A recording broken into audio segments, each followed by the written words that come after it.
Welcome. This is David Bowles, Human Meme. Today's topic, the sacred loss of time. I wish it need not have happened in my time, said Frodo. So do I, said Gandalf, and so do all who live to see such times. But that is not for them to decide. All we have to decide is what to do with the time that is given us. J.R.R. Tolkien, The Fellowship of the Ring. Well, my human meme friend, there is a great sadness that overwhelms us when we begin to think about the idea of time. And how time is everlasting, and how and why we are not everlasting.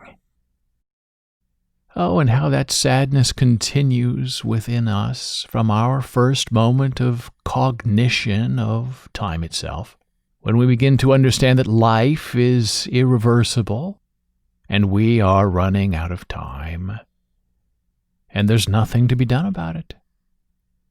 And so our tiny place on the timeline of lives and of the living surrounds us and weakens us with an irrefutable truth. Oh, we know there are more dead in the world than the living, and we understand and we ruefully accept that time is the precious separator between eternity and the moment.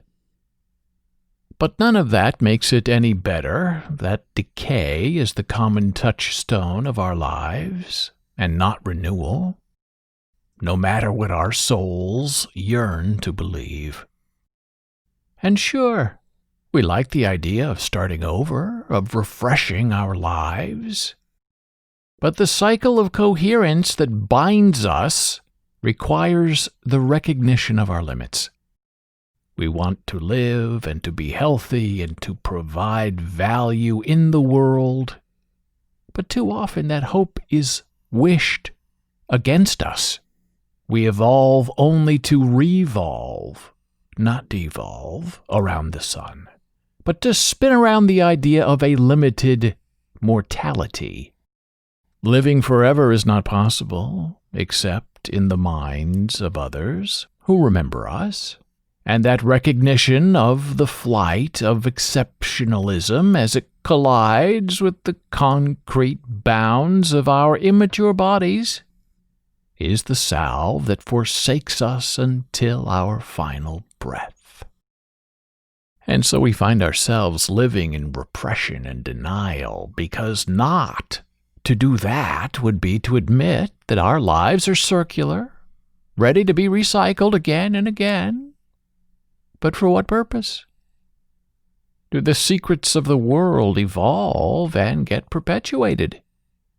Or do they merely exist to decay, to become hidden again, and to be hoped to be reinvented, reevaluated, rediscovered one day again?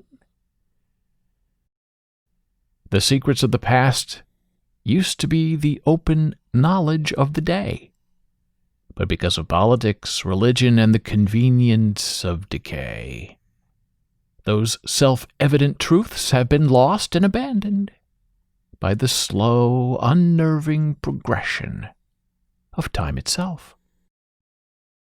We used to find value in the daylight hours. Limited time. You worked from sunup until sundown, and then you went to bed, and then you ate a little bit, you slept a lot, tried to relax until the next cycle of sun moments. But with the invention of electricity, night became day, our circadian rhythms were abandoned, and we began to become not creatures of the night, but monsters of the day. Monsters as we rose to feel immortal against the darkness and we could rewind time itself simply by changing the daylight hours into the middle of the night awakenings. And what becomes of us? Those of us who no longer evaluate the day by the rising and the sinking of the sun. If the moon becomes unimportant, if imperceptible, because the moon loses its relevance against a night you can forever see during the day just by turning off the lights. The magic in the flick of a wrist is the trick between night and day, and the flippancy we now use to describe the terror of the night.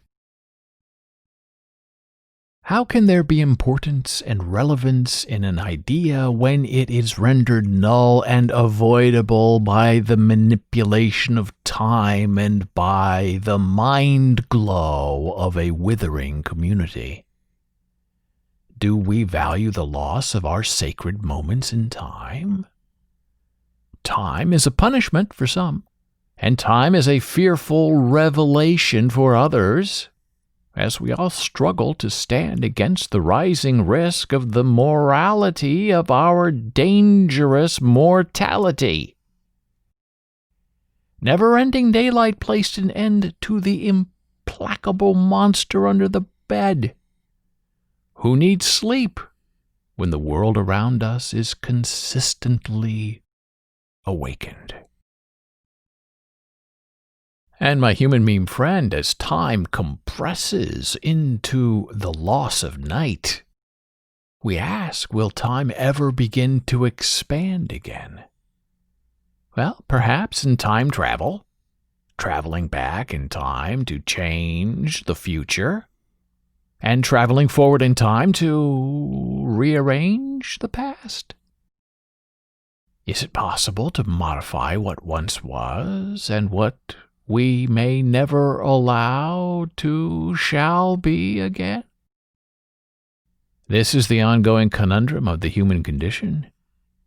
To interfere or not, because we do not yet understand our actions in the context of a timeline we are incapable of comprehending.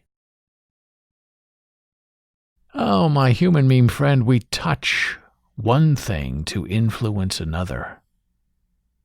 But the unfolding vibrations of our actions may have more ingenuity in the divination of the ramifications of time that we cannot currently comprehend.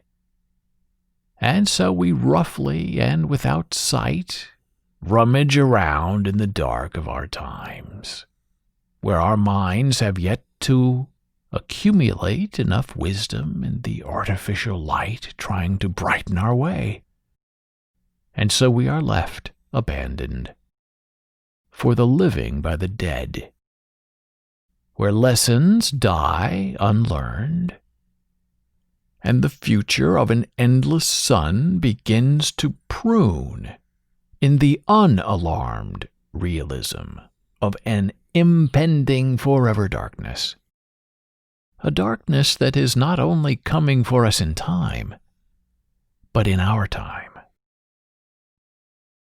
And the only answer to that struggling abyss is to begin to reach outward and upward, to claw into a single timeline that will anchor us and then accompany us into the ether of the unknown moment of our truest and most faithful undoing. And there we shall stand, naked and unassuming, until the next whirlwind of context and devotion is revealed and flayed, rendering us back into meaningless, burying us back into the irrelevance of discovery, just like this moment. Thank you for listening.